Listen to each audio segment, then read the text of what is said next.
ketika ada penggusuran, terus ada mogok, pemerintah menuduh ini pasti ada yang menunggangi ini. Wah, artinya cara berpikir soal tunggang menunggangi itu menjadi alam pikiran nasional. Terus mahasiswa juga begitu. Ini penindas-penindas ini pasti ditunggangi setan ini itu. Wah, jadi yang musuh kita adalah setan. Padahal, tapi setan ini siapa yang nunggangi? Siapa yang ngasih kekuatan? Siapa yang bikin setan? Siapa yang memberi hak kepada setan untuk menggoda manusia? Ternyata Tuhan. Jadi musuh kita ternyata Tuhan gitu. Iya, terima kasih teman-teman sekalian. Saya belum bisa menangkap nuansa forum ini karena baru datang, jadi saya mohon maaf kalau saya nanti menjadi pemain yang lucu, justru karena ketidakpahaman saya.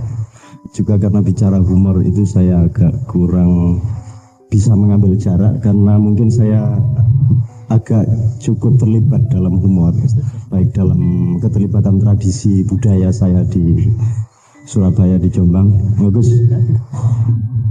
Ini ketua Nahdlatul Humor.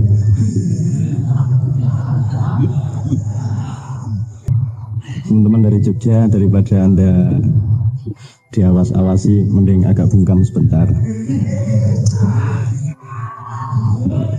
Saya menulis makalah 5 halaman, sangat serius saya memperhatikan Yayasan Pijar yang agak tidak pijar nasibnya ini.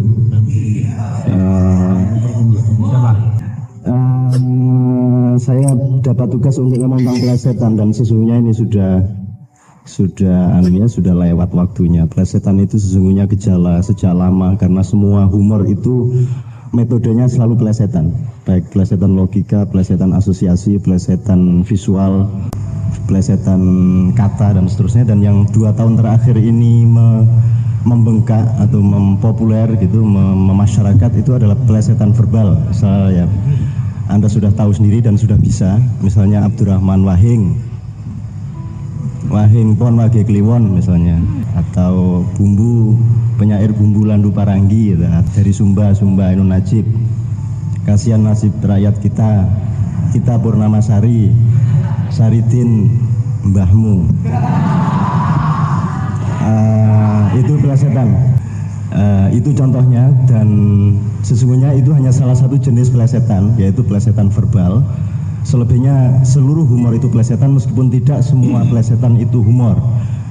Nah, nanti mungkin kalau saya ngelihatnya, mungkin karena saya tidak begitu bisa mengambil jarak dari persoalan humor ini, mungkin di sini saya membacanya melewati 3 kategori. Jadi ada dalam kehidupan itu selalu ada etika, ada saintika, dan ada estetika. Dan humor itu menurut yang bisa saya gagas sampai hari ini itu termasuk dalam estetika. Jadi humor itu bagian dari kesenian. Humor hanya bersungguh-sungguh sebagai dirinya sendiri dalam konteks estetika saja. Tapi kalau di dalam etika dan saintika itu tidak, dia hanya boleh menjadi rumbai atau hiasan. Kalau di dalam etika dan sains atau kebenaran dan kebaikan, humor menjadi substansi, maka yang terjadi adalah destruksi. Jadi kalau 4 kali 4 itu ya sama dengan 16, itu tidak boleh diplesetkan. Tidak boleh 4 kali 4 sama dengan terserah petunjuk Bapak Presiden, itu tidak boleh. Itu namanya plesetan etis dan saintis gitu ya, dan seterusnya. Jadi misalnya banyak sekali contoh-contoh ya. Saya mencoba menyebut ini 5 halaman ini. Saya kira kalau saya jual di koran 250, padahal honornya di sini mungkin cuma 150. Tapi kalau di jumlah yang 400, tapi ya saya kira Pijar dengan keprihatinan finansialnya kali ini juga tidak terlalu menganaktirikan kami yang sudah dipermalukan di depan sini. Karena bentuk kami aja sudah merupakan satu komposisi yang sangat humoristik.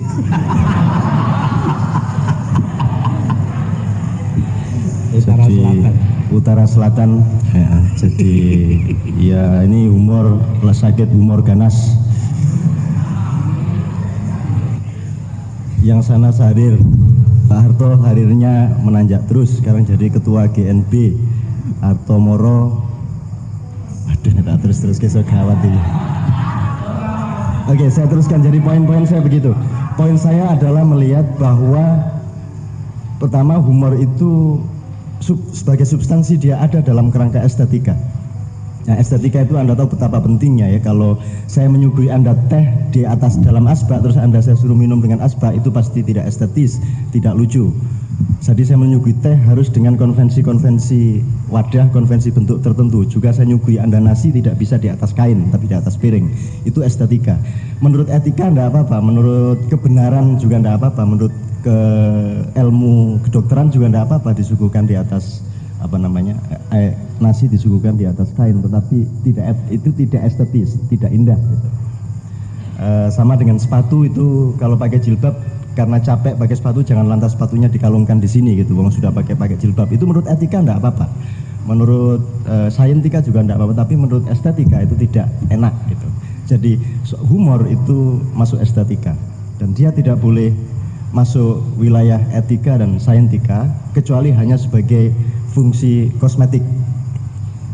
Karena itu kalau ada KTT non-blok, kalau tanpa humor sama sekali tidak ada kosmetika, estetiknya juga menjadi kering. Bahkan kalau perlu sembahyang kadang-kadang juga perlu humor gitu, dalam arti humor yang dengan tingkat konvensi ketuhanan yang tertentu ya. Misalnya orang setingkat sufi kayak Gus Dur itu kalau sembahyang sudah sedemikian akrabnya dengan Tuhan sehingga kukur-kukur itu enggak apa-apa. Kalau kita kan masih takut-takut sama Tuhan, masih kayak bertamu ke tempat Pak Gubernur gitu jadi sopan, kakinya ditekuk baik-baik. Jadi kalau ketuanya seperti itu memang wajar.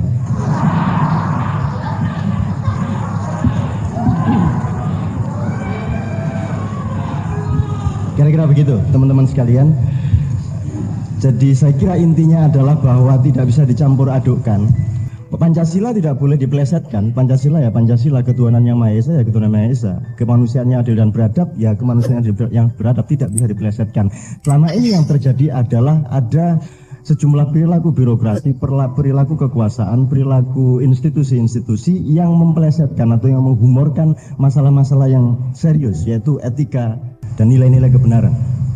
Nah itu saya kira harus kita antisipasi, dan mungkin itu salah satu bentuk dari yang oleh panitia disebut humor dalam kedudukannya sebagai fungsi kritis kesadaran, fungsi kritik kesadaran. Selama ini kan Pancasila dipelesetkan, banyak sekali penyelewengan itu kan kata lain saja dari pelesetan kan begitu. Kalau pelesetan seks itu enak, preset terus itu enak. Tapi kalau pelesetan hukum itu namanya penyelewengan, itu pelanggaran. Kalau pelesetannya menyangkut politik itu berarti korupsi. Menyangkut ekonomi, seharusnya uangnya ke SD Inpres ini 300.000 tapi mereset sedikit ke Pak Camat, ke Dinas P dan K ke sini sehingga akhirnya tinggal 150 misalnya. Itu adalah pelesetan yang tidak pada tempatnya. Pelesetan dan humor hanya boleh dilakukan dalam konteks dan substansi estetika. Kalau dalam estetika, pelesetan itu wajib hukumnya atau paling tidak sunat muakkad. Maksud saya kalau inovasi estetika, inovasi kesenian tidak memakai pelesetan, maka dia akan kehilangan ghirrahnya, dia akan kehilangan daya kreatifnya.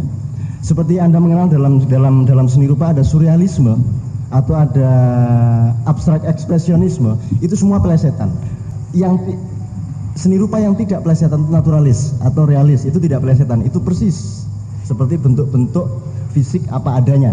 Tapi kalau sudah mulai figuratif, kalau sudah mulai kubisme, kalau sudah mulai apalagi kalau sudah surrealisme, itu semua pelesetan. Anda tahu lukisannya Salvador Dali yang juga agak sinting, itu semua lukisannya pelesetan. Jam yang mestinya menurut kebenaran fisika tidak bisa, logam itu tidak bisa meleleh kecuali dalam suhu tertentu, oleh beliau dilelehkan gitu. Jadi kalau dalam estetika pelesetan itu memang sangat diperlukan gitu. Tapi kalau di dalam etika tidak boleh. Kalau hidung segini tidak boleh dipanjang-panjangkan, kepala tidak boleh dibesar-besarkan, hutang tidak boleh diminim-minimkan. Kata-kata hutang tidak boleh diganti dengan kata bantuan, itu pelesetan yang berbahaya. Utang ya utang mulai, kalian ngomong. Utang kadek bantuan utang ya utang loh, wis akan reken gitu loh. Yang jelas, nah eufemisme dalam bahasa Indonesia itu adalah pelesetan yang juga bisa kadang-kadang bisa menghibur hati, tetapi juga sangat berbahaya. Karena eufemisme itu mengkamuflase pengetahuan kita dari realitas gitu. Jadi kalau dulu pelacur, sekarang pelacur tidak ada, sudah menjadi tuna susila. Sekarang wanita tuna susila di Jawa Timur sudah tidak ada, diganti menjadi wanita idaman, wanita harapan. Lu ya apa pelacur wanita harapan nih?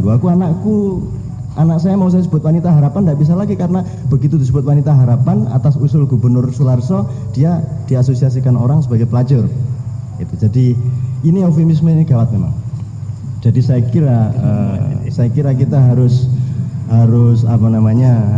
mengantisipasi soal ini. Saya memberi metafor, kalau misalnya gini, humor itu sangat serius sebagai dan di dalam dirinya sendiri. Ini saya serampangan aja saya sebut. Jika humor diterapkan sebagai prinsip dalam kebenaran ilmu, tata negara, peribadatan, pergaulan rakyat, negara, manusia, Tuhan dan seterusnya, ia merusak. Dia seperti melipat kaca gitu. Jadi kalau kaca itu nggak bisa dilipat, itu jangan dilipat. Itu adalah Anda menerapkan satu prinsip tidak pada tempatnya. Fakta kehidupan, realitas manusia, kenyataan sejarah bisa dihumorkan, tapi dia bukan humor.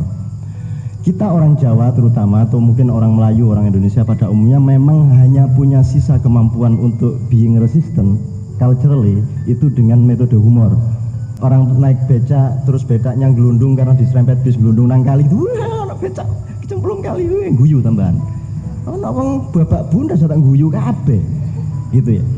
Kita sudah mentertawakan apa saja gitu. Kita sudah sampai ke pasca tragedi gitu, sehingga kita sudah over tragic ya, sudah tidak produk atau ekspresinya sudah bukan air mata lagi tetapi tertawa gitu loh. Kan orang sangat bahagia dan orang sangat sedih itu sama ekspresinya, nangis gitu. Sangat melarat dan sangat kaya sama ekspresinya, gendeng. Saya kira begitu. Kemudian saya teruskan karena waktunya sangat sedikit, saya loncat-loncati. Yang menjadi pertanyaan dari penyelenggara adalah apakah humor ini pertama, apakah dia di samping dia merupakan metode resistensi kultural, apakah dia tidak terancam untuk terpleset menjadi hanya eskapisme kultural gitu ya, eskapisme psikis gitu. Saya hanya bisa menyimpulkan dalam soal ini sebenarnya kalau bisa sih itu jangan hanya menjadi pelarian psikis. Kalau bisa sih dia didaya gunakan untuk perubahan untuk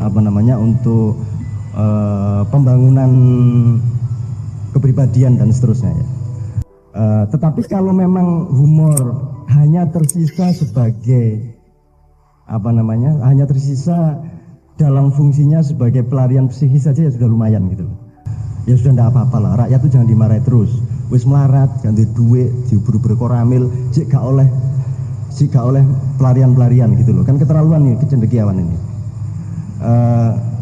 Kata Mukhtar Lubis sudah malas-malas, kata Pak Harto kurang berpartisipasi dalam pembangunan. Wong rakyat yang punya pembangunan kok suruh berpartisipasi. Terus kata cendekiawan, kamu ini hanya pelarian gitu. Mbok sudah enggak apa-apa lah, habis mereka mau lari kemana? Kalau mereka punya problem sekarang kayak entah penggusuran, entah pembebasan tanah, entah apa, mereka mau lari kemana? Mau ke Yayasan Alokita juga enggak ada dana untuk itu. Mau lari ke ulama juga nanti dituduh sempalan. Mau lari ke Gus Dur sudah terlalu banyak persoalan. Apalagi sekarang dia punya keintiman baru dengan Bosnia. Hitung-hitung mungkin mau mendirikan cabang NU di sana, siapa tahu ya. Gimana ini gak payu-payu ya wis Melayu nang Bosnia sapa iso ayu gitu kira-kira. Soalnya rakyat kita ini mau mengeluh itu nggak jelas mau kemana. Kalau mau ke Pak Camat malah dimaki-maki, ke Koramil malah dicurigai, ke Pak Polisi malah diuber-uber, ke ulama juga nggak diperhatikan, ke LBH juga LBH itu kalah terus. Terus ke LSM nggak ada budget untuk itu. Kemana mereka pergi? Ya sudah, ke Tuhan susah ngomong-ngomongnya sama Tuhan. Bahasanya nggak jelas, bisu terus, sudah istikharah berkali-kali nggak dijawab-jawab. Sama malaikat lebih abstrak lagi. Jadi ya sudahlah, kalau mereka kemudian bisa menetralisir, bisa mengeliminir penderitaan mereka melalui humor, ya saya pakai coro Jawa, ya sudahlah, syukurlah daripada tidak sama sekali. Tapi saya bukan tidak menghormati dan menghargai inisiatif-inisiatif agar humor bisa kita fungsikan, kita daya gunakan untuk mengolah bagian-bagian tertentu dari perubahan sosial. Jadi misalnya bagaimana pemfungsian humor melalui media-media komunikasi. Bukan hanya bagaimana pelawak bisa, misalnya pelawak tidak hanya mengungkapkan pesanan Departemen Penerangan, tapi juga mengungkapkan pesanan Pijar, pesanannya Bang Jil, pesanannya Gus Dur gitu. Asmuni itu kadang-kadang diam-diam itu mengeluarkan pesanannya Gus Dur, wong iku tonggo. Yang janjane ya padha wong loro iku. Asmuni itu kan cuma 1 kilometer dari tempat Gus Dur itu rumahnya aslinya sana. Iya di Ndiwe itu, dan mereka sesungguhnya itu sama-sama kiai, cuma yang satu kesasar ke Ludruk, yang satu kesasar ke NU. Sebenarnya terbalik itu. Mestinya Ludruk itu Gus Dur, Asmuni itu kiai.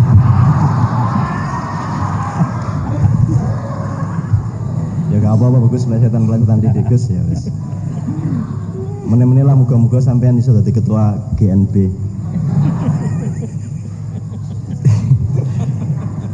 Jadi begitu, mudah-mudahan bisa. Saya dari dulu membayangkan teman-teman bisa menyelenggarakan misalnya malam anekdot gitu ya.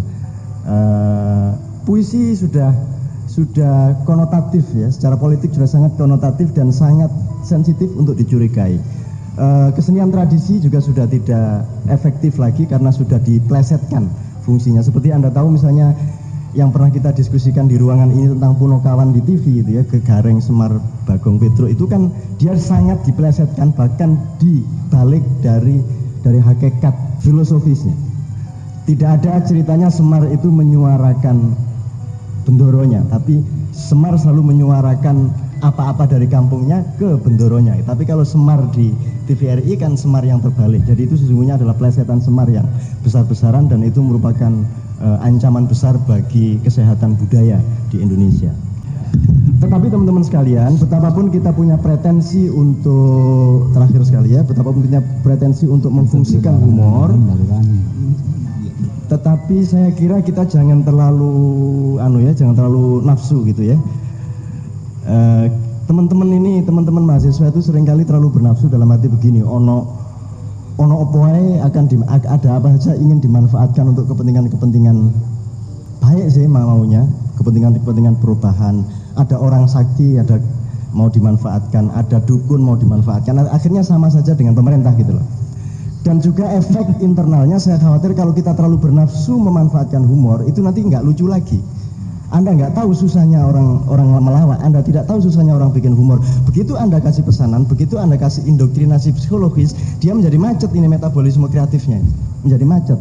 Dia kehilangan spontanitas, dia kehilangan keenakan untuk melawak, dia kehilangan daya humor. Kecuali orang-orang yang mumpuni dan jenius saja yang mampu mengatasi itu semua gitu. Jadi saya kira kalau toh kita akan mendayagunakan itu, kita harus tahu persis caranya bagaimana approach kepada pelaku-pelaku humor. Jangan kita terlalu mendorong-dorong dia gitu.